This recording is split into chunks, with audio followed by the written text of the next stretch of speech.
get started off. But before I do that, we actually have Shannon is here, and we also have some other people to represent, but I want to go ahead and give you a chance to say hello. Hi, I'm Shannon Braddock, also a candidate for Seattle City Council District 1 seat.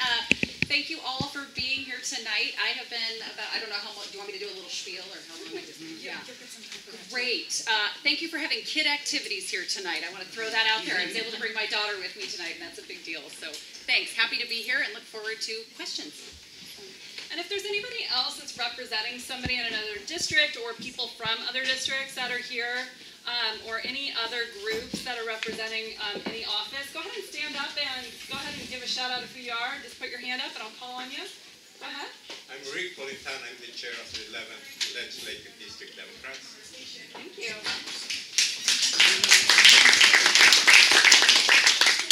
Michael, and I'm representing Jonathan Grant, who's running in the 8th district, which is an at-large seat. So I want to make a plug for everybody here to also pay attention to the issues that are in the at-large races, because you're electing allies to these people to help them do their work on the council. So that's really important, and I'll be here for a while after if anyone has questions about that campaign and John Grant as a candidate. I can answer everything that you might want to know. Thank you. We're in the back corner. Hi, my name is Michael. I'm here on behalf of Lorena Gonzalez, who's running for Seattle City Council position 9. First of all, I want to say she apologized profusely that she couldn't be here on her own tonight. She had a board meeting she had to make it to. But I did want to let you know that she was a former South Park resident. In addition to that, she understands the need for police resources to be better focused down here in South Park, as well as more attention paid to the health issues taking place in the Duwamish River. She's well aware of these and thinks it's really important, and it's things that she'll be working on citywide as well. So, Lorena Gonzalez, check us out on Elect Lorena Gonzalez at Seattle, or electlorenagonzalez.com.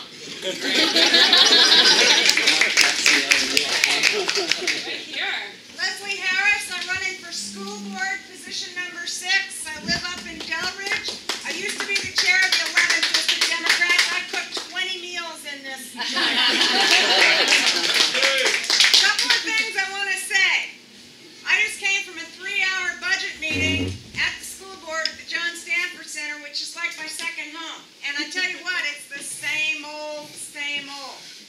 And when you've got schools north of the canal, immersion schools, like John Stanford and McDonald, whose PTSAs raise $500,000 a year to pay for instructional assistance, and you've got terrific Concord right over here and Beacon Hill, how is that equitable?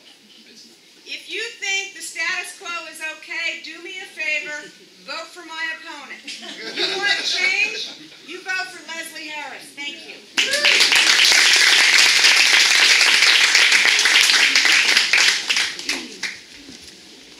Hi, I'm John Roderick. I'm running for position 8 on the Seattle City Council. I'm going to steal Leslie's line. If you want the same old status quo, vote for my opponent, Tim Burgess. I live in Seattle's Rainier Beach district, so I know all about our life down here. I'm a member of the Friends of the Duwamish. The south of Seattle is a super important part of the city that is often neglected in so many ways, right? Today, my friend Alon and Alon is running for position 9 of the Seattle City Council. We just released a big transit plan for connecting all of Seattle's neighborhoods by rail. And it's a fantastic plan. You can find it at my website, voteroderick.com. I encourage you all to look at it. It's a way to really move Seattle forward with a big thrust. So I hope you look at it. I brought my 4-year-old, which means that I have to go now. I hope you all understand. Yeah, she is impervious to childcare. But anyway, thank you. Yes, I am John Roderick, and I'm running for position 8. I'm a musician and an artist from Seattle's rock and roll community, and I will sing you something. Give me half a chance. Somebody give me a ukulele. I am joining in the political process for the first time as a citizen and as a representative of the arts world. And I would appreciate your support and get to know me. I think you will. It's going to be a fun summer. Thank you. I'm I'm running for position 9, along with Brianna Gonzalez, that was introduced earlier. I've lived in Delridge for the last decade. My daughters go to Pathfinder up in Pigeon Point. My band's rehearsal space is down the street this way, though I don't claim the same fame that John does. My little obsessive-compulsive side really struggles with your brewery here because it's not lowercase. I gotta tell you, their labels, they're all uppercase. That's okay. I'll drink their good beer anyway. I am running because I'm sick and tired of seeing my friends leave Seattle because they can't afford to live here.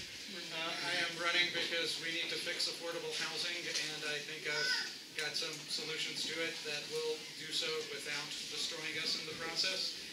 We need a lot of housing. We need a lot of it now. We need to build more, and we need to make sure that it's affordable to people making the minimum wage.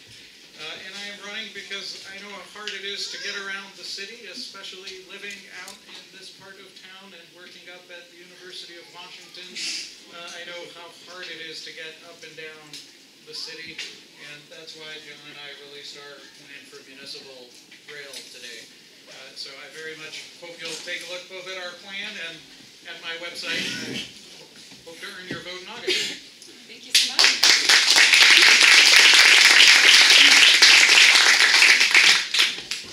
Anybody else that is representing? Yeah. My name is Arturo Robles. I am supposed to be sitting over there, but apparently I had no contact information, so I checked their website. But I'm running for District 1 too. I live in West Seattle. We made it to the last forum that we had in West Seattle. So, you know, my priorities are senior citizens and children. Okay, I am a human services person all along, and I will continue to serve. So, thank you. I want to encourage you, after this event, please reach out to anybody, whether they're up here, over there, again, our apologies, or anybody else that's representing any other district or any other position. We'd really like for this to be an open event for you guys too, to just learn who's out there, learn and be an educated voter. Also, if you aren't a registered voter, there's a great opportunity for you right now to do that. If you want to check your address, make sure that everything's up to snuff out there, they can set you up too. So there's a lot of ways just to make sure that you can have your vote heard. Anybody else that I missed? Okay, I want to give a quick shout out to Lisa, who's here from Tin Dog Brewing, because it's always nice to have our businesses represented. If you haven't had her beer, please go down. She keeps me in beer, and it's yummy. And she has fun events and showcases local artists. Are there any other business owners? Just a quick shout out to that too. I'm going to go ahead and turn it over to the candidates and to you guys. So now's your chance to kind of just learn about these people. Who are they? How can they represent you and make sure that your voice is heard? So again, go ahead and raise your hand. I'll call on you. I'll try to make it fair. And if I see you raise your hand a bunch of times, we'll make sure that we go. I think, Barbara, you were first, and then Dagmar. Well, I would appreciate just a general introduction because, like, why are you running? Why what are you bringing in? Everybody just Yeah, like, we were going to do that at the end, but how about we mix it up? Let's get crazy. Let's do it. South Park, we can just keep it exciting. So let's start there. You've got 2 minutes. How would you represent South Park, and who are you? So I'm Shannon Braddock, and I am running because I feel it's very important that while we're moving into this district system, to strongly represent our districts, which I am very excited to do, and I think particularly for communities like South Park, it's a big opportunity. That I also know that it means we have to have a really good regional perspective and understand how we interconnect with the rest of our city. That it's very important that we're all a part, that South Park's success is a part of the whole city's success. And I want to see us balance that out more evenly amongst our businesses, our education factors. I have 3 kids who go to Seattle Public Schools. I've been in West Seattle for almost 17 years. I also was attracted to this area because of the income diversity, because it had, I liked the character of the neighborhoods. I liked the small business feel to it. I like the industrial feel to it. I think there's a lot of interesting things going on, and we need to be sure that we're figuring out ways to have more of our residents participate in this great economic growth that we are having. So we're addressing really challenging issues. I've worked for 5 years for Councilmember Joe McDermott at the King County Council, where we have a district system as well and have to figure out how to all cooperate and get along with other folks who don't always agree with us. You know, there are 9 very different council members there. And we've done a very good job there, I think, getting unanimous budgets through. I've staffed Joe on the budget as he's chaired the budget for 3 years now, and I feel that I can bring that experience to the council on behalf of South Park and all of District 1, and I look forward to the opportunity. Good work. Actually, 2 to 2nd. Great work. Oh, wow. That is impressive. No, wow. No more questions, please. That's I'm Chaz Redmond. I've lived here for 12 years. I moved here after retiring from NASA, where I worked for 30 years as a manager and accessibility director and a public affairs officer. And as soon as I moved here, I became involved in transportation because we purchased our house along what was to have been the Green Line of the monorail. We had lived in D.C. Before the metro was built, and we used it unbelievably well afterwards. So I became a very strong transportation advocate from the get-go. When that didn't pan out, I immediately turned to other options. I joined Feet First as a board member, did trails in both West Seattle, and actually worked with ECOS and the Duwamish River Cleanup Coalition for a set of maps. The Duwamish resource map is on the east side, and the West Seattle Trails map is on the west side, so we coordinated that activity about 8 years ago. From that, I got involved in community councils, city neighborhood council, worked to respond to the city council's review of the district council system. There were some concerns that the district council system was not inclusive. I led a year-long activity, had some funds from the Department of Neighborhood to do an introspection of the way our community councils, district councils, and overall city organizations work and operate. We learned an awful lot. Those recommendations have been presented to City Council and are being implemented slowly. I got involved in sustainability as one of the early members and founders of Sustainable West Seattle. From that, we helped develop the tool library, which is an awesome resource, by the way. We now have a community garden behind South College, all sorts of other things. So environment, sustainability became part of my world. And then much later, literally about 6 years ago, I got involved in music festivals because I can produce, I know musicians, I know how to put things together for an affair. So for the last almost decade, I've done Morgan Festival, Alki Art Fair. We rescued it from parks when they were about to close it down and turned it into a completely different operation, much bigger, and actually sustaining now. It's a nonprofit. And then the Green Life Festival as part of Summerfest. And then finally the Delridge Day Festival. I was the producer for the first festival, and they're going on their 10th year anniversary, so that's an amazing tour of duty, if you will, to watch that little tiny community festival grow. I was at the Riverfest the very first year when they had it. Sustainable West Seattle was one of the tabling entities when the Duwamish River Coalition had the first river festival down by the Waterway Park, and we've been a member ever since. So we've been involved. I hate to cut you off, about a minute over. Okay, that's fine. You got it. A lot of things. So the reason I'm running is because I want to take all that experience and roll it into City Council and represent the entire community. Thank you so much. Sorry to cut you off. Go ahead. So I'm Jody Rushmer, and the reason why I'm running for Seattle City Council is pretty straightforward, honestly. Seattle, West Seattle, South Park, we've been underrepresented in government in the city for decades, honestly. I've lived in Seattle since 1977. I've lived in West Seattle. I grew up here. I went to Lafayette Elementary. I went to Madison Middle School. I went to Chief Sealth High School, and I graduated from West Seattle High School. After that, I went to Seattle University, where I graduated with a business degree. Currently, I'm a project manager for software implementation. So that's a little bit about my background. We need to represent ourselves. That's what I'm doing here. I'm a little frustrated with the fact that it seems like every time something comes up in the city, West Seattle kind of gets short shrift. South Park kind of gets short shrift, if you will. I'm going to spend the majority of my time, if I'm elected to represent you all, doing exactly that, representing you all. We need transit solutions now. We need education solutions now. I would love to, like the nice gentleman who just left with this unchild-careable child. I would love for us to have a wonderful train system here. However, we can't come up with the $6 billion that we need to do the school thing. Where are we going to get an extra $5 or $10 billion for the trains? And so my candidacy is premised on the fact that I am going to go out into the local business community, and I'm going to raise money for our kids right now. We're not going to wait for the state legislature to pass a new budget where we can get billions of dollars into the schools. I'm going to go out and partner with private businesses, and I'm going to bring that money into the schools right this minute. I used to work at Concord Elementary School, like I said before. We're going to funnel those kids from Concord to Chief Sealth to Chief Sealth High School. I'm going to work to make Chief Sealth High School a magnet school in our community so that our kids have a school that they can be proud of, get an education that they're proud of, and that they can move into a career that pays good money. That's the main reasons why I'm running to represent you all today. Thank you very much for coming. Hi, my name is Phillip Tavel, and obviously I'm also running for Seattle City Council for District 1, which is West Seattle and South Park. And I'm doing it because the fact is I see such incredible potential all over this town that goes unrealized all the time. We have a city council that is way too reactive and not proactive enough.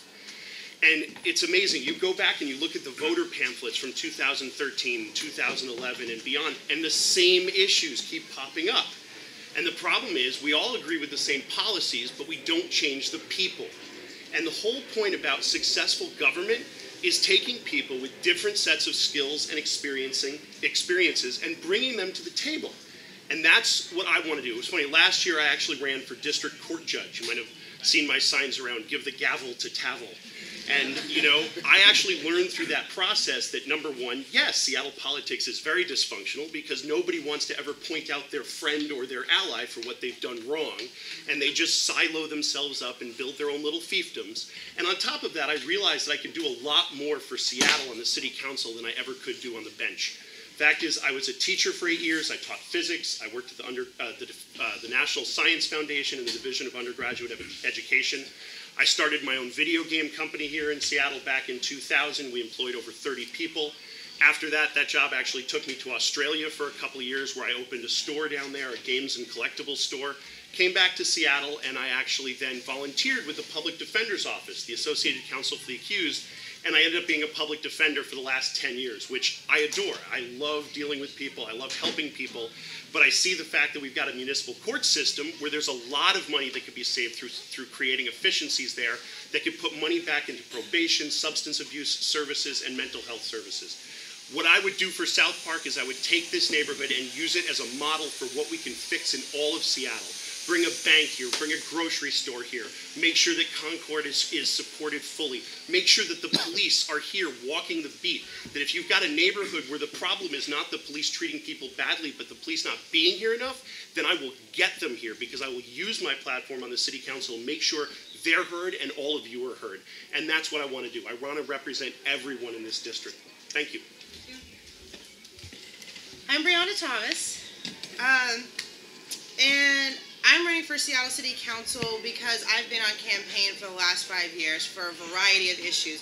The thing I'm most proud of that I've done so far is the $15 minimum wage in the Seattle in SeaTac. We did that 2 years ago, and the way we did that was with the community. That was a really small community. There's only 12,000 folks that live and were registered to vote in that community. And we knocked doors. We knocked doors and knocked doors. We knocked on some doors so often they asked us to stop coming back. Literally with Post-its and bigger signs than that. Please, dear God, SeaTac people. But it was important. It was this very, very salient moment in time where we had to knock those doors over and over and over again if working families were going to get a voice at any point in our communities. And it turns out we were right. And we won that race. We won it by 77 votes, which I gotta tell you was no small effort. But it worked. The president is talking about income inequality. We're talking about raising the minimum wage across the country because working people have been disrespected so long that they've decided they're not gonna take it anymore. I'm also running because people who are working in this community can't afford to live in this community. Rents are rising faster than ever, and I'm not going to sit up here and say rent control all day, but something's got to happen. You can't raise my rent 200% and give me 60 days notice and have that work out just fine. Today I was able to announce the fact that I got the sole endorsement of the Sierra Club. That's because when I went in there, I talked about the fact that children in South Park have 4 times the national rate of asthma and they can't breathe. Shockingly, I think children all over the city of Seattle ought to be able to breathe at the same rate. I don't think that's a lot to ask. I think there should be a clean river that we can actually develop into a park, into a bigger green space that this community can use. And I'm running for South Park. I lived here for a year. It's not a long time compared to a lot of you. But I moved into a basement apartment, and my neighbors showed up. They showed up with their dogs. They showed up with their kids. Some of them showed up with casserole. I don't know if you're getting a theme here, but I really enjoy being fed. And it reminded me of growing up in Georgia, where people really knew their neighbors. They really meant it when they said, come over for dinner. They really wanted you to be part of the community, and it wasn't that sort of Seattle nice, I'm ending this conversation thing. I really mean come over sometime. So, Brianna, we're at time. Oh. A little over. Sorry. There, okay. Sorry guys, I want to make sure everybody has time to ask questions, which is why I'm keeping them pretty close to about 2.5 minutes. So, I'm sorry, I know I cut you off pretty I know, 2 minutes is super short, right? But we'll make sure we loop back and you guys have closing arguments, closing. This isn't important. We get to highlight how awesome you are. Actually, or arguments. If you want to argue, cool. I don't know that I'm going to moderate that. It's all you guys. But we'll make sure you have a chance to wrap it up too. So just pick up right from that period. There you go. Yeah. My name is Karl Wirsing. I have a little bit of a different background than some of the other candidates here. I got my start, my first job out of college was as the editor of a small town newspaper in the middle of South Dakota called the Pioneer Review. It was a town of about 850 people. And when I say editor, I mean I did everything. And we were still running our stories off and putting it through a wax machine and clipping out our columns and sticking that on and taking that picture. It was a hands-on job. And I was writing stories about just about everything in the town. I did a feature on the town cat named TC, creatively. I was at school board and county commissioner meetings, at the prom, covering football games. Before long, in new business openings. You really, by the end of the year, I felt like I knew or recognized everybody in town. It was a tremendous feeling to be that connected, to be that much at the heart of a community. And that was about 12 years ago when I left Phillip. And I've really never forgotten the joy of being so involved in the community. So that's really where I come from. I've been searching for that same incredible engagement. After Phillip, I moved to Washington, D.C., and I was working for Rails to Trails Conservancy, promoting trails on former rail lines, like right here through South Park with the Duwamish River Trail. And that was also just a wonderful opportunity I got to travel and visit trails. I got to talk to trail planners and advocates. And what you pick up from all those encounters, everybody you meet along the way, is this tremendous sense of community pride, advocacy, spirit. And you got to see just how much you can accomplish, starting with people, starting with community will, and then partnering with people in the city.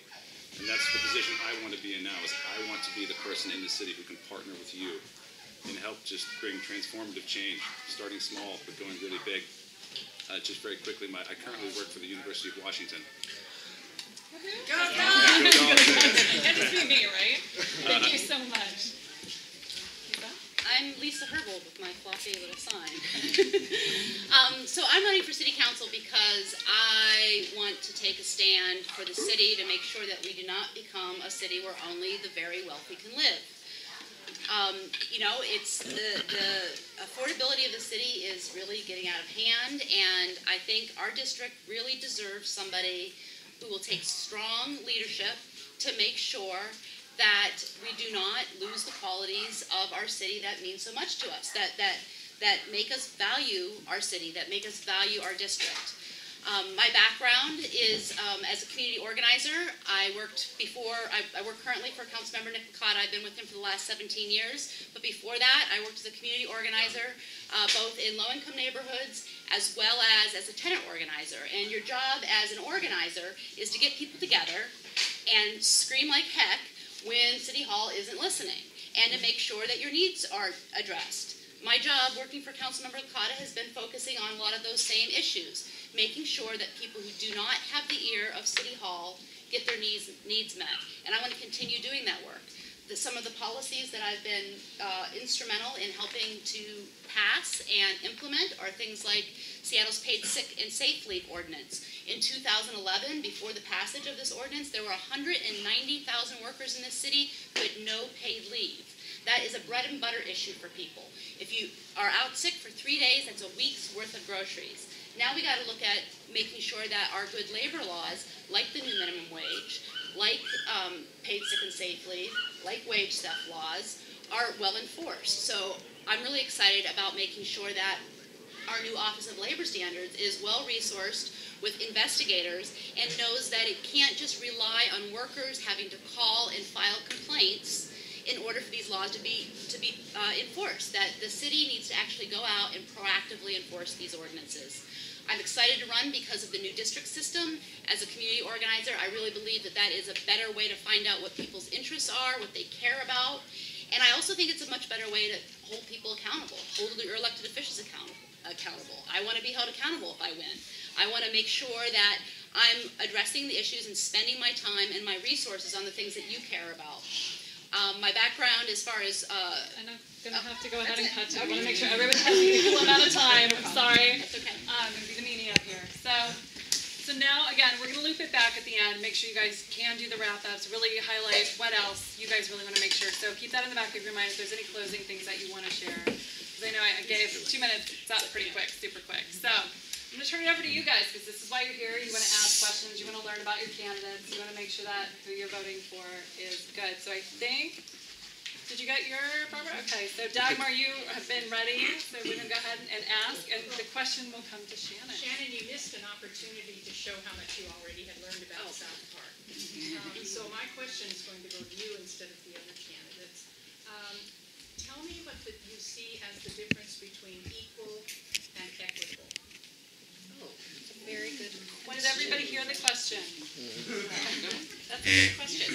So, equal to me is, the same throughout. Equitable is the opportunity to have what you want throughout, I guess, is how I would look at that. So, for example, I might not want an equal amount of a road space in a certain place, but I want the equitable opportunity to be able to get myself from point A to point B and know that the ways that I choose to do that, I can do it. I guess that's how I would look at the difference between equal and equitable. And so when I look at South Park, and of course we look at the bridge and we look at the Duwamish River pollution issues, and I'm excited to see the DRCC has done wonderful work in getting our municipalities to step up, our businesses to start to step up, and I think we're starting to see, for example, more equitable sense of responsibility in keeping that river clean for our communities.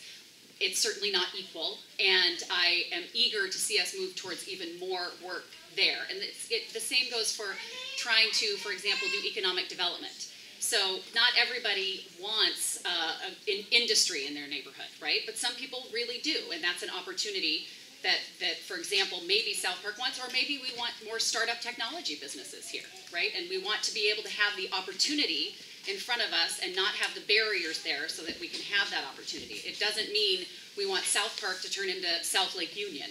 It just means, I think, that we can look at our communities and our city and certainly try to provide those opportunities and more access and opportunity. That's how I would look at those. We heard from everybody, but sir, I don't remember your name. Why are you running? A couple of things. Thank you for asking the question, first of all. I think one of my priorities is education. I deal in education. I work in a number of universities and places throughout the country. And I cannot claim alone residence that some of your other candidates can. But I have seen had a lot of experience. I think it's time for Seattle to have 2 years of community college free. I think it's going to take some leadership from somebody to put together all of the stakeholders to move that along. And I think that is going to improve wages, that's going to employ a lot more people locally. So I think it's going to resolve a number of issues, a number of problems. I think another thing that we haven't discussed is local government. I think we think that we need to hold us accountable. We need to put some performance measures in local government. How efficient are they being? Are the resources being spent the way they should be? Are we getting into maybe some things that probably maybe local government shouldn't go into? My 2 priorities are children and senior citizens, which are the most vulnerable in our society. So I would put emphasis on that. I have been in social services all of my life. I care for people. I want to be able to help. And I think that position will allow me to do some of those things. What is your name again? Arturo, A-R-T-U-R-O. Thank you. Last name Robles, R-O-B-L-E-S. Thank you. We'll go ahead and note too that unfortunately we would have invited him and been happy to have him here, but unfortunately we couldn't find any contact information. So I do want to, again, I want to encourage you, if you have questions for him, please stay, grab him. Is it okay if I tell them to do that? Were you planning on staying here for a little while? My hope is that you were. Is it okay if I direct people to you at the... Yeah. Okay. I want to make sure that you have your voice heard too. Okay, so again, let's go down the line. We got one for Chaz. Who would like to ask the next question? And again, we can put it to a vote. If we want to ask a question, send it down the line. Ask another question, send it down the line. I'm fine with that. I want the format to work for what the best for you guys. Do you have a preference? One at a time, or send it down the line? Send it down the line, sounds good. Okay, here we go. I heard more of those. Let's go with you. I know some of you have met with some other folks to talk about crime, and I know that's a big concern with the neighborhood. So I would like to ask each of you to, take your 2 minutes to talk about what is your position on crime in the city, as maybe more specifically South Park, but what solutions do you recommend for people that live in this community? And I'm going to go ahead and put a little time cap on that, because I think 2 minutes can limit the amount of questions that we ask. So let's shoot for one. Give a little more leniency than last time. That shut me down immediately. Sorry, guys. But let's go ahead and start with you, move it down the line, and then we'll wrap it up with you. Sure. A couple of things. I think that Chief O'Toole is doing the right thing by clearing the top ranks and bringing in some community police officers from the local precincts. I have actually argued for additional substations from SPD, Southwest and Southeast precincts located in Georgetown and South Park. We have the officers to be able to do that. I'm a huge fan of community policing. We've experienced a lot of that in West Seattle through the Southwest precinct. I know South Park has been remote from that. And you know the reasons why. Cloverdale, it's like a 12-minute drive just to get to the Southwest precinct. So I would like to see more cops on bikes. We've seen them on Alki. I've seen actually John Keene and company here in South Park more recently. Get them out of their cars, not only on bikes but on foot. I would like them to have an opportunity to meet all of the businessmen so that the businessmen, businesswomen, business communities feel comfortable with the officers that they're dealing with. I think we're fortunate that the Justice Department has come in and provided some guidance. I'm pleased that as I said, that Chief O'Toole is following that guidance. I think one of the things that we could do that would be a much improved opportunity would be to begin hiring officers from a different pool. We should be looking at psychology, sociology, and criminology graduates as the source of our community policing and patrol officers, because the idea is not to catch people who are doing wrong. The idea is to provide safety and assurance that the society is in order. And it takes a different mindset to do that. So that would be my approach completely. And because I realize you guys can't even see a clock, I'll go ahead and just hop into your line of sight. We got like 2 minutes. You're at a minute here. I just realized that that's no clock there, so I'm super sorry. Okay, go ahead, please. Thank you. And again, I'll just jump.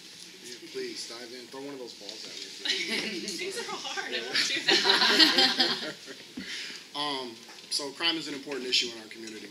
And I'd like to take off where Chaz left off. I think one of the important things is we need to get the police out of their cars. We need to get the police onto their feet.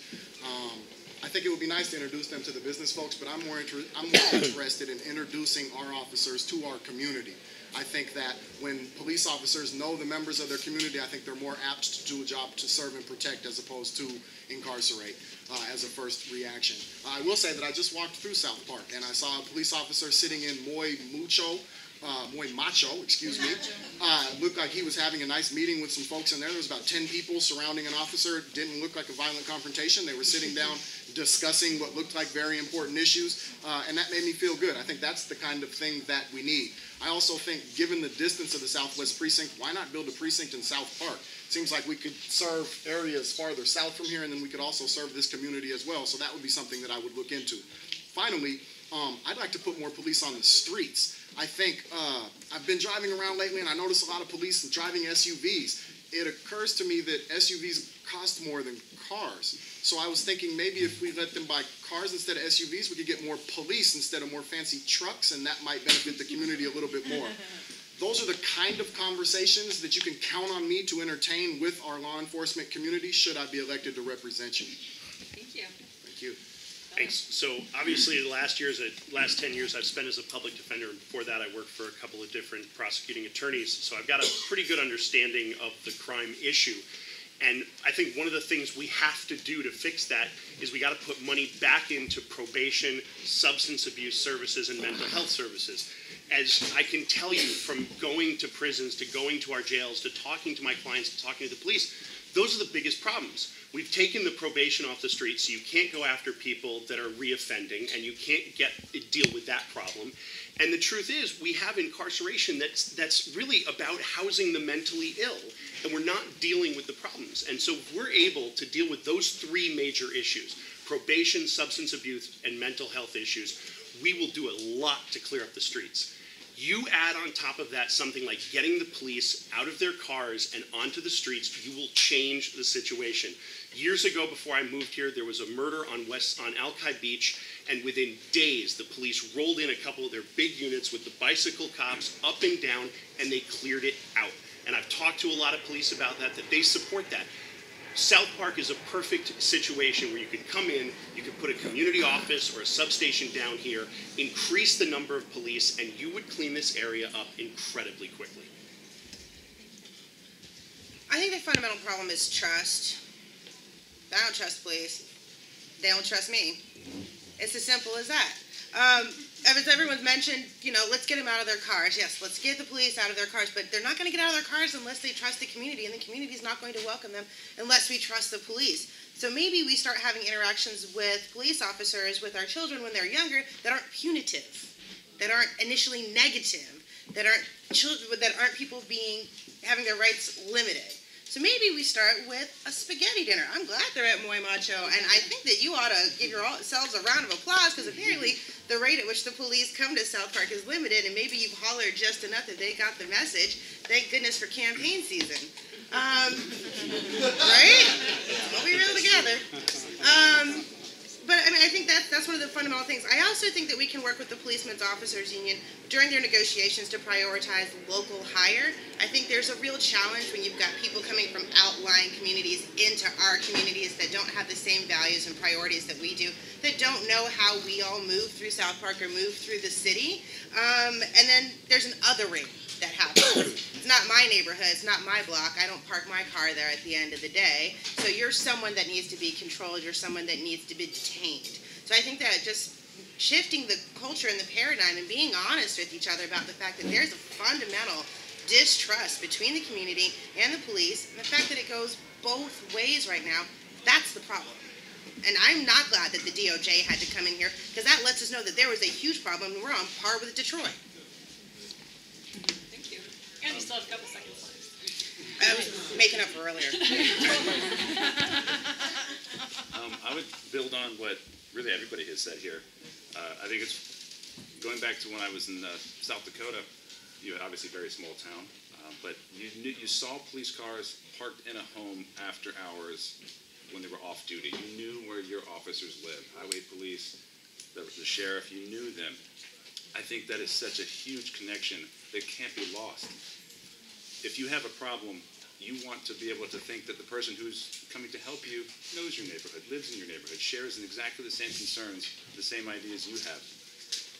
I was reading an article about the Fresno police the other day, which was very much about this getting police into the community as community members. Not always with a gun, not even in a uniform always, just being out there, smiling, trying to rebuild this trust, trying to get that connection with the community again.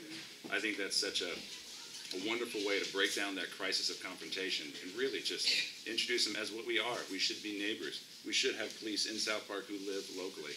My wife and I live up in Delridge, right by the Southwest Precinct. It is a bit of a labyrinthine drive to get here, so I can see that there is a physical disconnect as well as a local neighborhood disconnect, and that's a great way to start.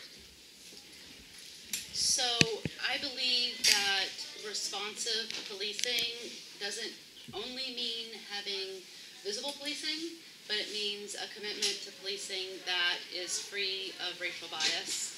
And when you have a community like South Park that is saying that there is depolicing going on, that's another form of racial bias. And it's unacceptable. So, you know, more ways to get visible policing in your community is always very useful. Bike patrols, under the previous police chief, there was some resistance to having dedicated bike patrols to precincts. I think we're finding under this police chief, they're a little bit more open to going back to the old model of community policing. But now that we have, so there's a bike patrol that is shared between South Park and Westwood and Delridge. But now it's a matter of making sure that they actually get over here. I think some people have talked about the fact that there is a bike patrol in Word. You know, I asked the South Precinct captain to commit to a goal of 2 to 3 hours down here a day. Lots of caveats on that goal. It depends on whether or not there's another investigation. It depends on staffing, but they agreed to 2 to 3 hours. So now we have to hold them accountable to that goal, with the understanding that they may not be able to do it all the time.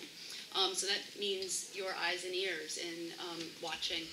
I also think that it's time to increase the number of patrol officers. In 2007, the council passed the neighborhood policing plan, which committed to 105 officers over 6 years. That plan was shelved under the recession, and now it's time to return to it, because up to that time there had been no new officers dedicated to the police force since the 70s.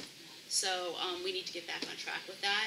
And then finally, we need to implement the recommendations of the Community Police Commission. That is the community body that is responsible for the oversight of the DOJ consent decree. We're the only city that's under a consent decree that actually has a citizen body that is devoted to doing this oversight work. And some of those things have been implemented, but we also, the city has to bargain the rest of them in our police contract. I think obviously I am a big proponent of more community policing. I am also obviously building trust. I'm very hopeful about what the chief is doing right now. I feel like we're making progress in the right direction to address these issues. So I'm excited to continue that work and to continue holding people's feet to the fire, so to speak, to make sure that that work goes on. I would also say, I think in King County, in unincorporated King County, we also have issues where we don't have quite enough staff, police staff, to cover all of the areas, and we do storefront deputies in a couple of communities. And it's an investment, and it costs some money, and you have to convince your fellow electeds that it's worthwhile. But for example, in White Center, we have a storefront deputy there. And we've had to fight for that storefront deputy. But it's a really good way to provide communication and outreach in communities that are feeling that depolicing effect, or feeling that they don't have a community member that is fighting for them and their safety and their justice in their community. So I think that would certainly be something I would want to look at for South Park, potentially, even if it's just a stopgap until we can hire up enough people to really do community policing the right way throughout our district and throughout our city. I think it would be one opportunity given the particular issues in this community. So that's something I would want to look at as well. Okay, we have another, we've got plenty of time. Go ahead and go with another question. Bill Pease. I'll make something up. One of the problems we have down in South Park is that every third house seems to be a grow operation. Yeah. Yeah, it smells like weed. I have nothing against making pot illegal, but growing it creates quite a stink. And it does create a little bit of a security issue, let's just call it that. So there needs to be some work done to better legislate who can grow, how you can grow it. If people consider it to be a legitimate business, then you shouldn't be doing it in a boarded up house. It should be in a a business district or a farming district or whatever. So I'd like to hear what you guys feel about that and what we could do to help. It's an issue that is right on the cutting edge of local legislation. And again, I'll jump in, get in your line of sight when it's time to start wrapping it up and give you just a few seconds. So if you see me, chances are it's about then. So go ahead and start there, work it down the line, and we'll open it up to another question. Well, there's obviously a lot of complexity around these issues because of the regulations at the federal, the state, and then dealing with these at the local level, and then also the difference between recreational marijuana and medical marijuana. And I'm pleased to see it does appear that our city leaders are stepping up. At the county, we're stepping up a little to try to provide more direction about what will be appropriate, what will not be appropriate, and ways we can manage that from a regulatory standpoint. And I think the reality is right now we really are sort of stuck in this in-between land. Now we will have the Liquor and Cannabis Control Board as opposed to just the Liquor Control Board. And so I think we are beginning to address this issue in a way that I hope to see some progress. I don't have the answer for you, but I'm pleased to see that it does look like our city leaders, our county leaders are starting to say, no, we need to provide more clear legal and regulatory direction for growers and for consumers. Yeah, I don't have an answer either. I'm aware of the issue, not just here in South Park, but in far northeast Seattle as well, in the wood neighborhoods, if you will. I think Shannon's onto something. I would also look at DPD and see what zoning issues can be brought against a residence that is operating a non-appropriate operation out of a residence. And I know our DPD is short on inspectors, but that's an area that needs beefing up anyway, so I would be leaning on the Department of Planning and Development to take a look at what that house is operating under, whether it's a nuisance house, whether the owner is actually present, whether they're responding to complaints, and if necessary, step it up to SPD and the city attorney. But I think Shannon's right. I think the legislature and particularly here in Washington, we have a lot of issues to resolve. We have the medical marijuana, we have the recreational marijuana, we have what you can grow, where you can grow. So we're still in the shakeout phase, I think, but that's a really good example of a problem that comes up during the shakeout phase. So thank you. So great question. I think that now that the horse is out of the barn, as it were, in terms of marijuana pricing and taxing, I think that's here to stay.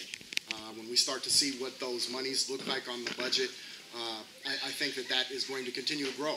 People, not to make a pun, sorry. I think that there will continue to be people more and more folks who decide to grow marijuana legally to make money. And so my response to that would be, we need to find a way to work together with those folks. You're going to hear a lot of coalition building in my platform. That's a lot of what I'm talking about. I have to believe that if you're growing marijuana in a boarded up house in a community, if your community comes to you and tells you that they're not really so fond of that, I have to believe that over time you're going to want to work to make that happen. You don't want a high profile marijuana grow operation that everyone knows about where people are outside saying, I don't want you in my community. So I think that working together with those folks, at the end of the day, those are members of our community as well. I think that working together with those folks to find solutions, to put folks in places that work for the community, but also it's a legal business at the end of the day. We don't want to shut out legal businesses. So I think working to bolster regulation, I think working with business owners, and then I think working with all of you, community members, to find out where's that line, what's okay and what's not okay in terms of marijuana in communities. I think that would probably be a great place to start. Thank you. Well, I'd start by saying I think you'll find that most of the places that are doing grow operations in a boarded up house are not doing that under a license for serving medical marijuana or the recreational marijuana system. So, I mean, it's simple. What I would do is I would come here, and you and I, and if there are other people that know of the locations, we'd go around the neighborhood, we'd take a look at them, and then I would sit down with Dan Satterberg from the King County Prosecutor's Office and Pete Holmes from the City Attorney's Office, and we would get one of their drug prosecutors to talk to us about looking at these houses to find who are ones who are actually reasonably providing medical marijuana, because you can grow for other people. And if that's the situation, go to those houses, find out if they have the proper licenses, because if they don't, they can be shut down. And if they do, maybe it's an issue of just getting proper filtration and actually having them do a grow operation that's a little friendlier to its community. but it wouldn't take that much effort to actually work with those different pieces, with the police, with the prosecutors, and with licensing to make sure that everybody's doing it the way they should with the proper equipment, because when it's done right, it shouldn't be something that's filtering out into the community and making other people too aware of it, because we have a community that works together. There's kids here. You don't want that, and I certainly wouldn't support that, but I'd work with you basically face to face to fix that problem. I don't have the answer to this question. I let myself do that once a forum. I don't have the answer to this question. But I know I need to go find one now. Thanks, Bill. That's awesome. That was it. That was it. No, that was the end of my talking. That was a true winner tonight, but that might have just come close. So, thank you. I'm going to use that. So I want to ask candidates, if you don't know, if you don't have, like, if you don't want to be put on the spot, or if you just don't have an answer and want to research it, or if you're like, crap, I don't know, it's totally fine. It's appropriate. Please be that person, because South Park will call it if we don't know it. So, good. What I really like about your question is it's how a higher level, a state or a city policy, how does it really filter down, to your neighborhood life? This is a drastic example, but when you were talking about smell, I thought of my mom grew up in a rural area, and recently there was a big pitch to get a sale barn in town. If you guys knew a cattle sale barn, there was all this talk about this job. This is a great new thing to have locally, but sale barns, if you live next to them or within a mile, are horrendously smelly. I hope that's not what you're experiencing. But it was a great study, and the argument on the one side is here we have this new opportunity, there were going to be jobs, there would be fewer arrests, which is fantastic. But what are the consequences on the ground, on the street level? I know regulation is an ugly word, but I second what Jody says. I think this is the shakeout period, and I think we're going to get a nice solution in the end. So it is pretty new news. Just yesterday, the mayor and Councilmember Licata announced a new plan. So the problem is that we have a legal recreational system and a sort of gray area, gray market medical system. And the medical system, there are about 200 medical dispensaries that we know of. And with the passage of new state legislation this year, those two systems are going to marry. They're going to become one. And so now what the city has to do is the city has to adopt basically enforcement priorities. And they are going to start shutting down using civil means. So things like notice of violation, shutting off utilities, after notice, after giving people the opportunity to voluntarily shut down, but they're going to first start with what they're calling the Tier 1 priorities. There's going to be some additional legislation passed that's going to address some of the land use issues and some of the clustering. South Park definitely has more than its fair share, but really, in order for this new experiment that we are all engaged on to work, we have to make sure that the legal system is on a playing field where it's not undercut by this gray market. Because when you have the gray market out there operating, the legal system can't compete. And the whole experiment will fail unless we get a hold of that problem and address it. Thank you. I know we've got a question right there, but I got a pop quiz for you guys. In South Park, how many pot shops do we have that are at least remotely legal and out in the open? Remotely legal. Can you repeat that, please? I will. So how many pot shops do we have that are at least moderately legal and out in the open? 4. I hear 7. I hear 7. I hear 4. 6. 7. 7. I hear 7. I'm going to go with that. I know of at least 4. But we're going to go with 7. And there's a whole different level of what is legal. Yeah, right? Yeah, well, we have 2 right there on Cloverdale and 14. 3. One's about another one. 2 what? Redmond? Yeah, Redmond 0, South Park. 7. We have all the breweries, we have a couple wineries, and you can also get your pot here too. So, not a South Park. Marina's not laughing.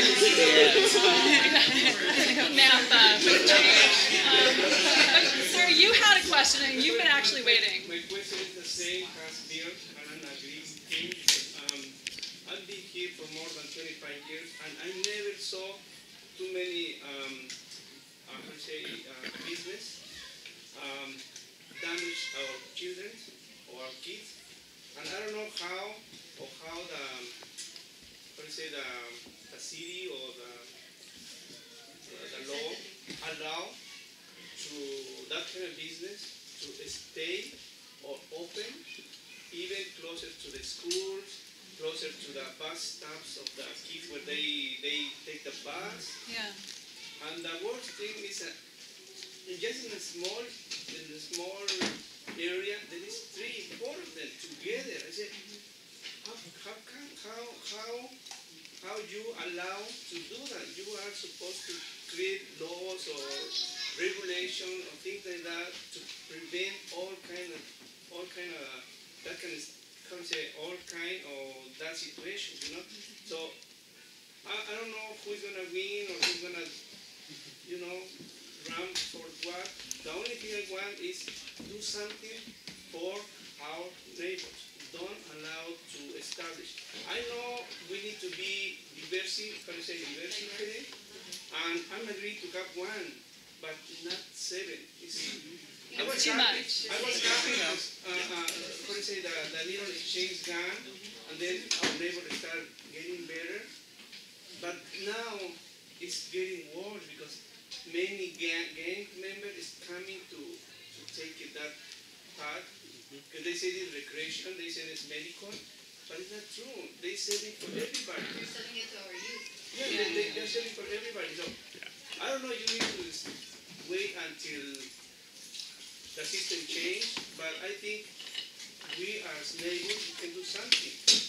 Unfortunately, on the tier one, which is near schools are selling to children, it's going to be 50 shops.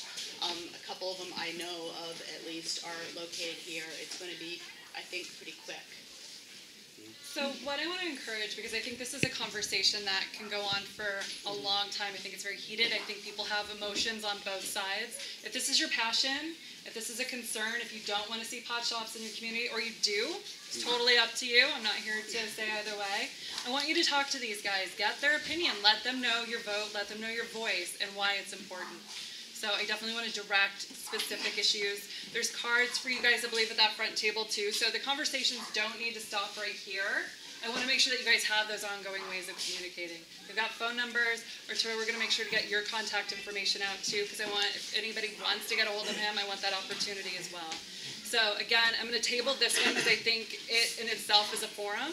And I want to go ahead and open it up to one more question, and then I'm going to let them have kind of closing comments. There's one in the back. Okay, I'm going to let y'all duke it out. No, I joke. Thinking of a number of 1 to 5. 3. No.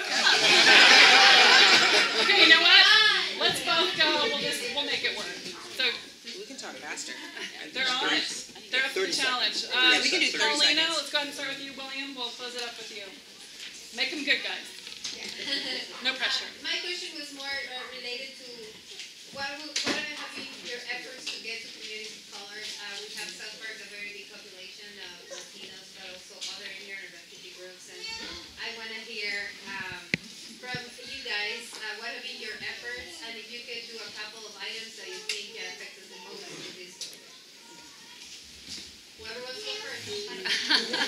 So you mean during my candidacy? Yeah.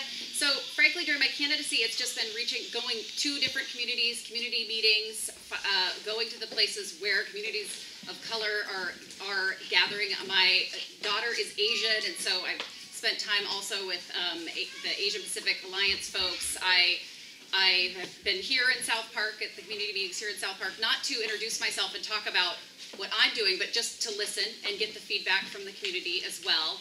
And then, of course, in my work with Councilmember McDermott, we've worked on the Duwamish issues affecting, of course, Native American populations, dealing with and in White Center, we also have done a lot of outreach there with the communities of color in White Center around safety issues as well.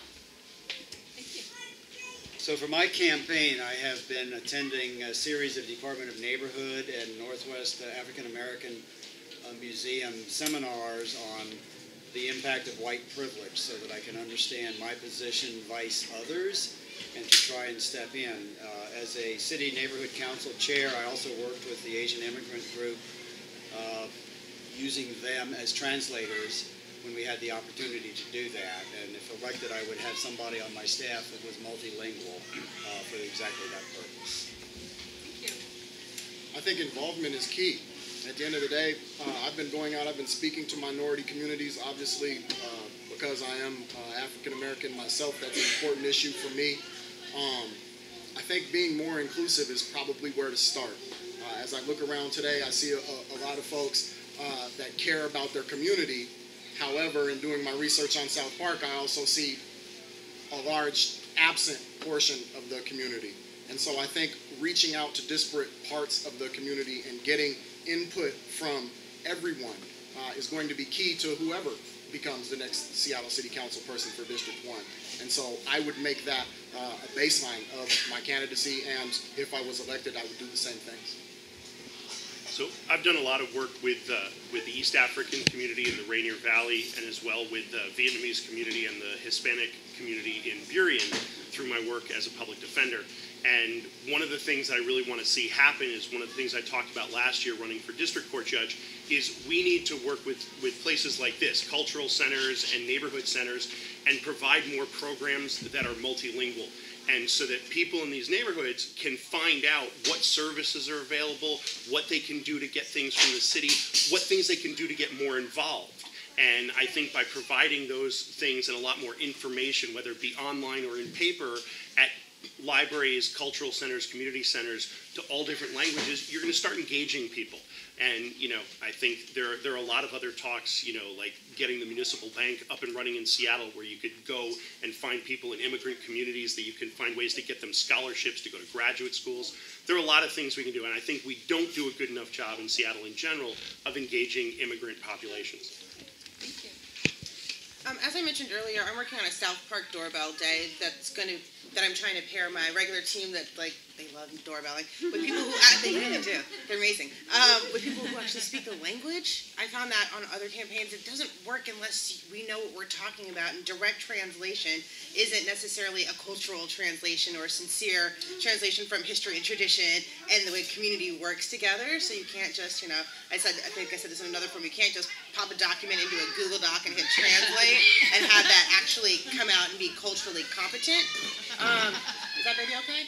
And then I also work with an organization called the Washington Bus, and their priority is the rising American electorate, which is low-income people, single women, communities of color, and getting them engaged and breaking down barriers to actually voting. So that may just be voter registration forms that are in language and voting materials that are in language, so that people can people have the opportunity to get through that first hurdle. I can't read what's in front of me. I can't interact with it. So just starting there, sort of fundamentals. Thank you. I would very much build off what Brianna said, that some of the biggest challenges of your question in some populations are people who feel the most disenfranchised, the most alienated from a process that they either don't understand or don't feel works for them. And I think there's a huge opportunity simply by going out into these neighborhoods, not necessarily like really walking through, going into stores, meeting people, introducing yourself at doors. Just saying, look, my name's Karl. I'm running for city council to represent this neighborhood. I want you to know that you're going to have access to me. I want to get to know you. There's going to be an open channel of communication. One of the real cornerstones of why I'm running is access. Not just access like with office hours downtown. I'm talking about regularly in the community, in every part of this community. Really being present, being known, and being as available as possible. So, the way that you address inequity is by shifting the balance of power. And so things like the passage of Seattle's Don't Ask legislation, the first legislation of its type after 9/11, that I worked with One America on getting passed, where it made it so that City of Seattle employees, whether or not they're police officers or people whose responsibility it was to deliver human services, could not ask about somebody's immigration status. That shifts the balance of power. Programs like the Opportunity Fund that led to the creation of the South Park Library, that changes the balance of power. Programs like the Rental Housing Inspection Program that proactively identifies housing and doesn't make vulnerable tenants often non-English speakers, have to report their landlord. It shifts the balance of power. And policies like the Office of Labor Standards, new departments that, again, do not put vulnerable people in the position of having to file a complaint, that shifts the balance of power. These are the kinds of policies that have to be worked on with communities of color. And, you know, I'm not an expert in these issues. I need to hear from you all. We need more engagement so that you can lead me in representing your interests. As far as what I'm doing on the campaign, I've worked in High Point to do some voter registration of the Somali community there, and I'm looking forward to doing more of that. Thank you. Okay, so I want to do a quick time check and then I'll kick it over to William. How are you guys doing? Is everybody okay to maybe take another 10, 15 minutes, let everybody kind of just wrap up, get final words in? Well, you know what? That's too bad. You already volunteered to ask a question. You're stuck. So this is William. I don't know if you guys know him. He's another South Park local. He has a local business as well with beard oil and kind of goodies for people. So what's your question, buddy? Public transit. There's two buses here, the 60 and the 132. Good one. Maybe start running at this time. Yeah, right. Good idea. 5 to 15 minutes late every time. How can we increase that or make our access better? Take it away, King County. Yeah. You know, we have to increase the number of buses available on those routes. And Prop 1 that the City of Seattle passed, thankfully, is helping us to improve service on some of those routes. And the route list just came out today, and I believe the 60 is on it. I'm honestly not certain about the 132. I'll have to look. But the 60 is for sure on it. And the reality is we have to invest more dollars so that we can get more buses on the road so that 5 and 10 minute wait thing doesn't happen and that, frankly, people have more opportunities. I know that one of my issues when it comes to public transit and transportation is while commuting hours are really important, not everybody works a regular 9 to 5 job. And we need to provide the equity and social justice lens for people so that we have public transit available to people so that they can get to their places of work. We can't just talk the talk, we've got to walk the walk on making sure we're actually doing these things. So I certainly support putting more dollars into the buses on those routes. So I support that as well. I would support the city purchasing more funds or more hours from Metro on separate transportation dollars in addition to Prop 1 money. And I also support the expansion of hours. I myself was caught trying to catch a 50 after it quit running in North Delridge to get home one evening, and I thought, well, shoot, it's 9 o'clock. It's daylight. So, yeah, the span of operations has to be extended to include people's lives. We don't quit at 7 or 8 or 9. The 22 quits at 8:30, for instance, for everybody in Arbor Heights. So your life doesn't quit then. The buses must run at least through 11. The 22 started being, you know, it was an 18-hour bus when I moved here. It's now a 12-hour bus and 12 a day. So I've seen it, you know, dramatically fall here. The 60 I use myself. You do have the South Park Bridge back, so at least your bus connections are straightforward now. But it would be nice if you had another route that cuts through here to connect to other parts of the city as well. Westwood Village Transit Center was a great boon. We need another transit center down in this part of the city. Thank you. The bus issue is one that's near and dear to me. I grew up riding the bus. We actually didn't have a car in my family until I bought my first car at 16 3/4. So my solution is twofold. One, I think we need more buses. I think we need more routes. I think we need more bus stops. But the problem actually starts before how to fix the bus issue. And that is that every time there's a bus problem, it needs to go to a levy or additional taxes. To me, buses strike me as inherently a public service that we all need, a necessity for all of us. We need to find space in the budget to pay for buses now. So one of the things that I look forward to, should I be elected to Seattle City Council, is diving into the city budget and seeing exactly where is the money that we have now going. Why is it that every time we need to fix a school, or we need to build a park, or we need an extra bus route, we have to pass a new tax, we have to pass a new tax, or add a new levy? I'm fed up with that, frankly, as a resident of this community. And so you can count on me, should I be elected, to say, no, we're not going to start asking for taxes. The governor, at the beginning of this year, asked for $1.4 billion in additional taxes, and like 2 weeks ago, he said, you know what, never mind. What? What happened? Like, how did you go from we're going to tax you guys an extra $1.4 billion to, you know, never mind, it's okay. We need to be doing financial planning better than that. Our city is better than that. We have some of the most technologically advanced companies in the world in our city. We need to figure out a way to spend our money to leverage technology to make it to where we can all ride buses without having to pay $5 to ride them and without having to pass a tax levy to do so. Actually, I would maybe take a different tactic and take some of the leadership of SDOT and King County Metro and put them in South Park and say whoever gets to their job on time gets to keep it. You know, if they're 15 minutes late, well, I guess that they don't get to keep their job. You know, but the truth is, it's a squeaky wheel gets the grease thing. And so I think the benefit now of having a council member that's going to represent South Park can get in the face of the people that work on the efficiencies of the bus system and say, look, this is a neighborhood that has not been well represented in the past, but now we're hearing from everybody, and this is a problem, and this is how we fix it, and you get it fixed. When I lived in South Park, I took the bus, so I feel you about the 132. And don't you be late, right? Because that never matters. Don't count on those 5 minutes. You know, like everyone said up here, we've really just got to make sure that we're getting all of the bang for the buck that we can out of the budget that we have and using the levy that we have passed. Thank you, City of Seattle voters, for keeping the buses moving for all of us. And I would, however, take umbrage with the idea that technology and efficiencies are the way that we're going to reduce budget waste. I think that it's a little bit more complicated than that. And while I do appreciate the fact that voters have got to be on the verge of levy fatigue, I get it.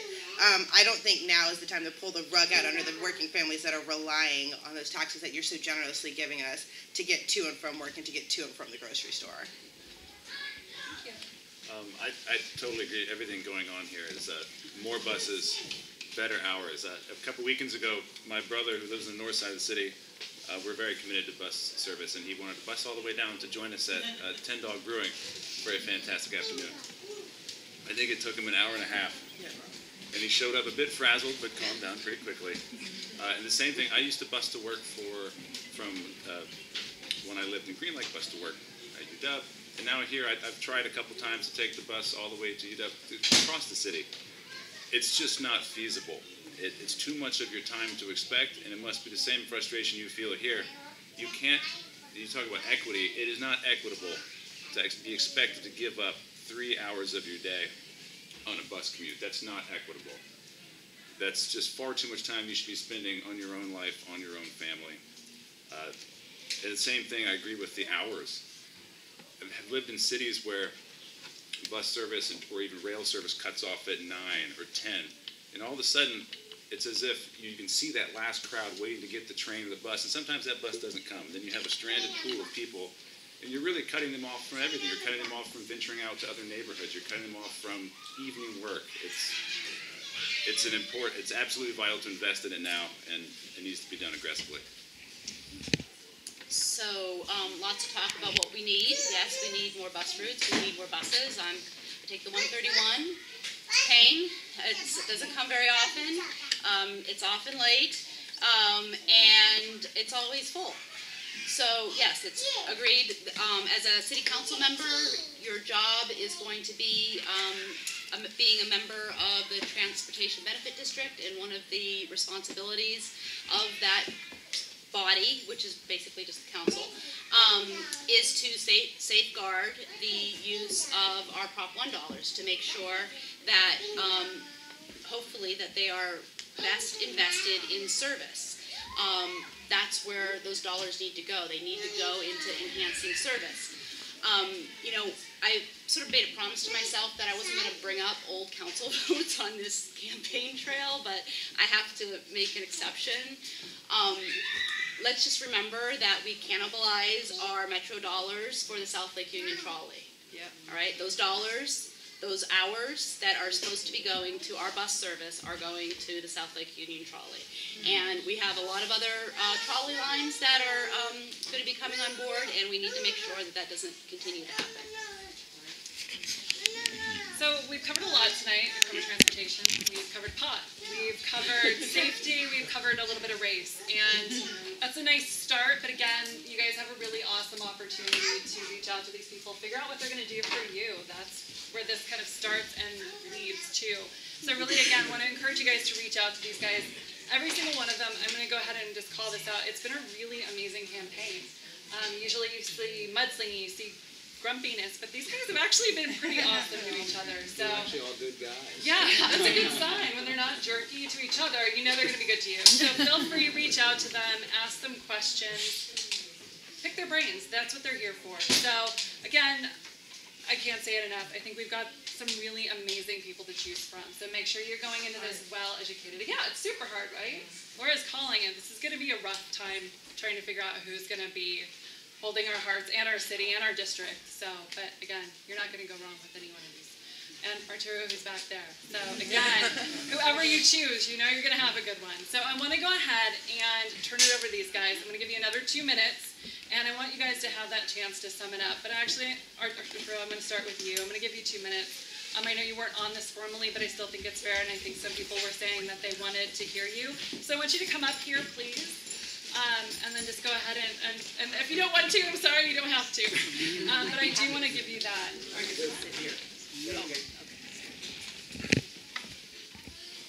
Well, as you can see, we have really good choices. You have great choices to choose from. So, what I'm going to say here is, number one, I was expected to be called to come, so they caught me off guard. But I really think I have a master in public administration. I have worked in a city and rotated to the different departments in a regular city. And one of the things that we were doing, we were looking at the different departments and how they could run more efficiently. We were coming out of school, finished our master in public administration, so, go see what you can do. So that was a great experience to make some actual recommendations, to Parks and Recreation, to Water and Sewer Department, and look at all of those basic services. We're talking about different areas here, but, a lot of the potholes, a lot of the maintenance of the roads, those are part of the city services. City, it's wonderful.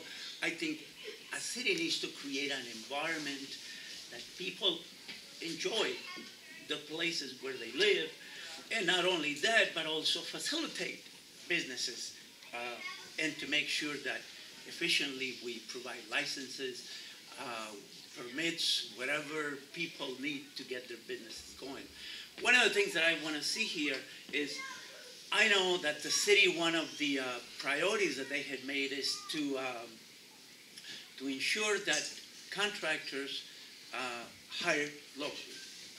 I think I have a better idea, and I have been in other cities where we have seen the city itself provided an opportunity to its local residents to bid on some of those jobs and to create an office with different, such as the county and other large entities where you have all of the bids come through this office, and you have also people there that will assist you in putting together that bid. If you always want to be a business owner, I don't know how the system works, how the bidding is done. We can have that and create some businesses locally rather than having contractors coming out of town. So I love to do that. The other thing is I really committed to education, and I really would like to see that implemented here in terms of having 2 years of your community college free in Seattle. It's being done around the country. It's being talked about it. Some states are already doing it. I think there is a community college in Shoreline trying to do it. I think we just need some leadership to get it done. So, question.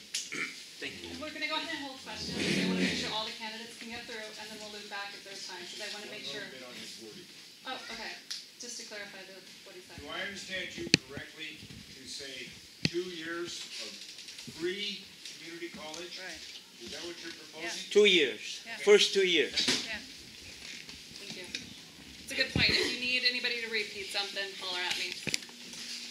Well, we're going to mix it up. We're going to start down there. Move it this way.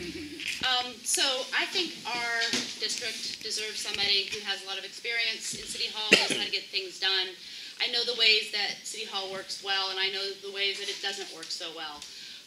My commitment is trying to address the greatest needs of those first.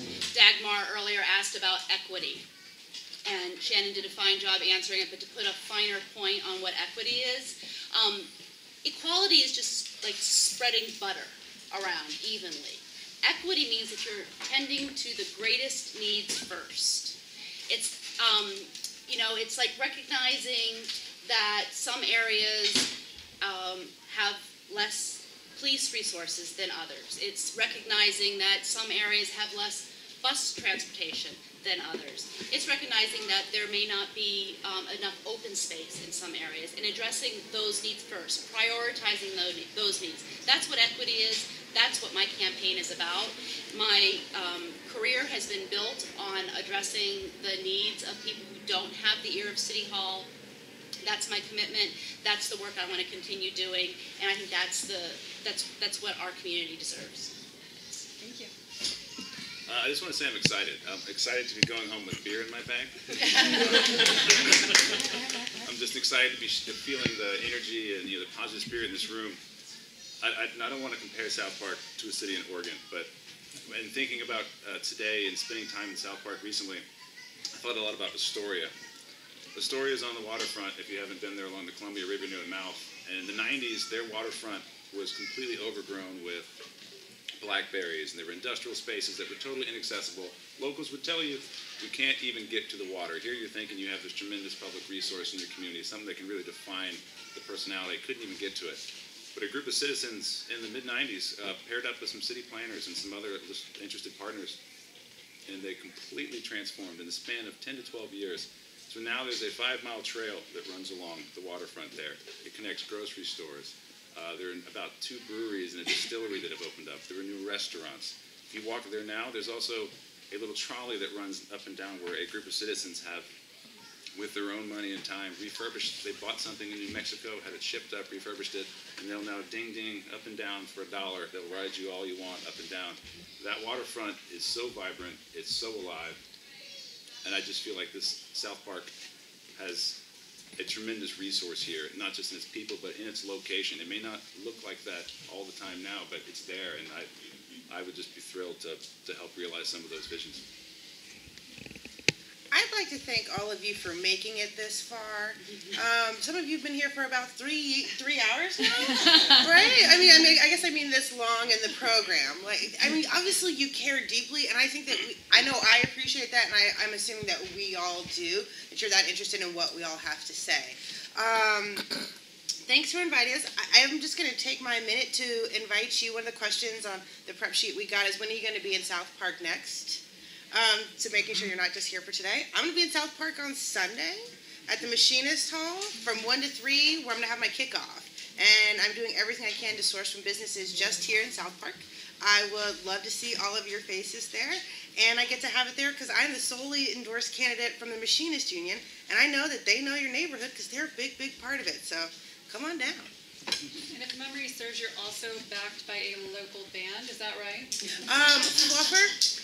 Yeah, Fluffer, and I'm also shooting for Narlene and the Frisky Pigs right now, but they haven't got back to me, so I can't claim that just yet. Fun fact. Can I just say that Narlene and the Frisky Pigs is the coolest thing I've heard today? You're an amazing band. They do play locally. It's a great band name, right? The Modern Relics endorsement is for sale. I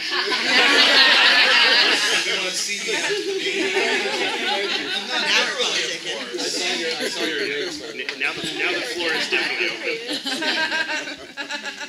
Well, to keep this going, I would also just say thank you. It's amazing to have people from a community come out and pay attention like this. And I hope you go tell people to vote, and I hope you tell the other people in this community what you've heard here tonight, because I think we do have a good range of candidates that are going to represent South Park. Fact is, I came to Seattle, West Seattle, 17 years ago, visiting a friend, and just absolutely fell in love with it. I literally took my last exam in law school, packed up a Ryder truck, and moved across country. And about 8 years ago, my grandmother came and moved here. My parents then came and moved here. They live here now. In fact, my mother is going to start doing bingo calling for the senior center here. And I got married here. I had a son here. He's 3.5 years old. He attends co-op preschool in West Seattle. And I'm doing this for my family. I'm doing this for my family and for my neighborhood. And for much of the last 10 years, I've spent it standing up for other people. You know, I'm a public defender, and I take it very seriously, defending the people that I care about. And the idea of standing for the 80,000 plus people in District 1 and being your voice and putting to use the fact that I've been a trial lawyer and I've been an educator and I've been a business owner, I can't imagine any better life than public service to the place that I love. And so I thank you for what you've seen here tonight, and I hope to be your council member. Thank you. Boy, that was pretty eloquent.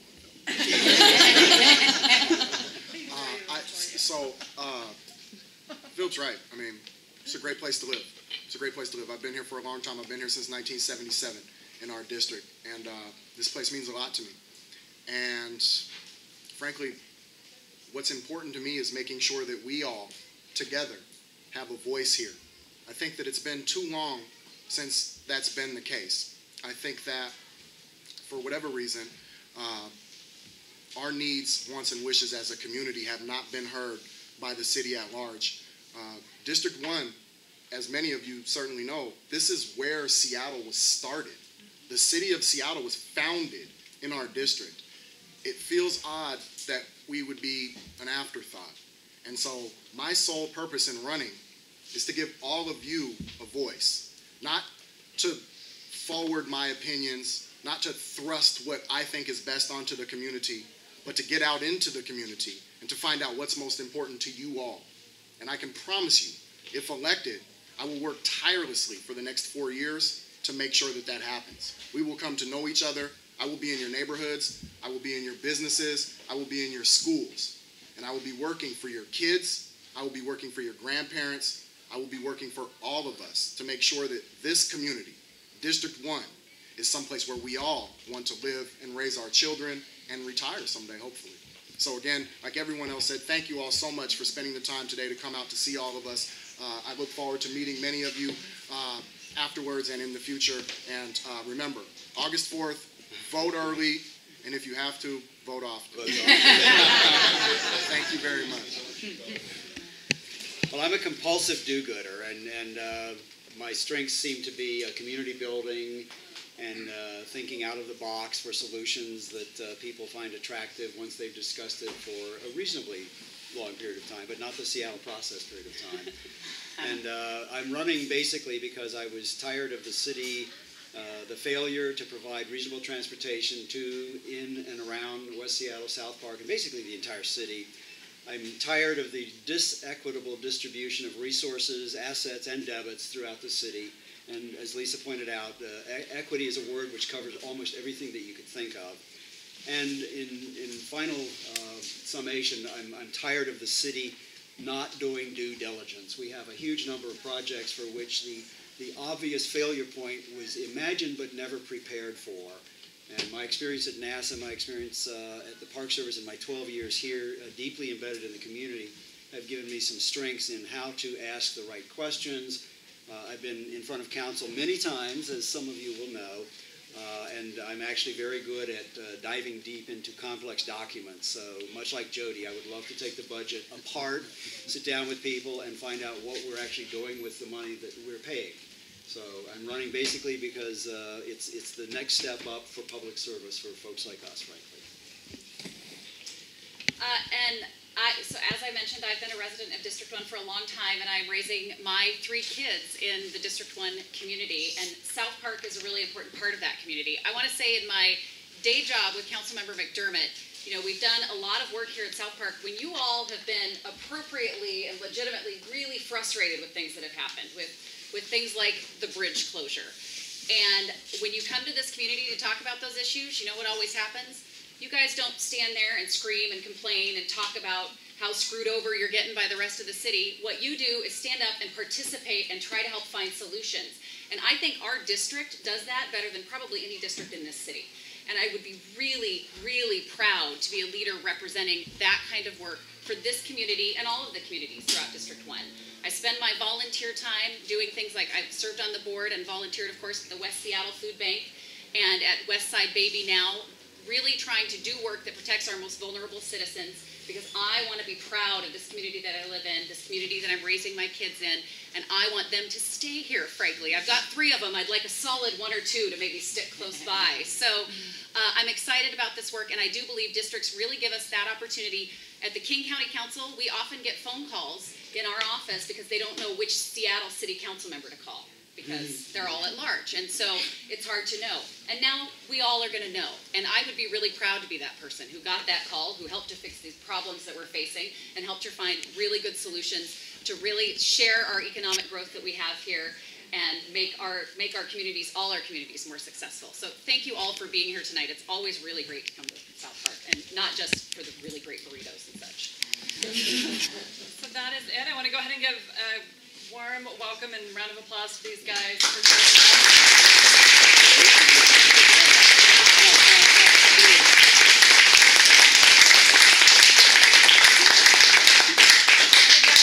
I want to say thank you to you guys for coming. I know it's been about 3.5 hours that you guys have been here and participating. And Laura, I'm just frustrated because I want to wrap them all up into one. I know.